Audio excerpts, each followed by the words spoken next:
Voisin direct du pays du Cèdre, c'est en arabe que le président israélien Reuven Rivlin exprime son soutien au peuple libanais.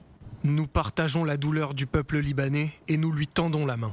Cette main tendue, c'est l'aide humanitaire qu'Israël propose au Liban. Message transmis dans les heures qui suivent les explosions via des intermédiaires comme le coordinateur de l'ONU pour le Moyen-Orient. Dans le même élan, 3 hôpitaux à Safed, Haïfa et Tel Aviv proposent de soigner les blessés à seulement quelques centaines de kilomètres du pays.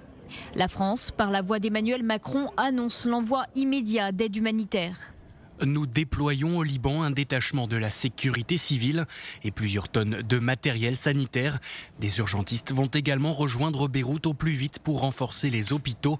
La France est déjà engagée. En Europe, Royaume-Uni et Allemagne, entre autres, promettent également une aide imminente. Au Moyen-Orient, symboles et gestes de soutien aussi se multiplient. Le Qatar envoie 2 hôpitaux de campagne. Ils s'installeront sur le campus de l'université de Beyrouth. L'Iran aussi annonce l'envoi d'un hôpital de campagne et de 5 tonnes de vivres. Un élan de solidarité qui transcende les clivages politiques à quelques exceptions près. Moshe Feiglin, figure politique de l'extrême droite israélienne, s'est réjoui de la catastrophe qui a ravagé Beyrouth.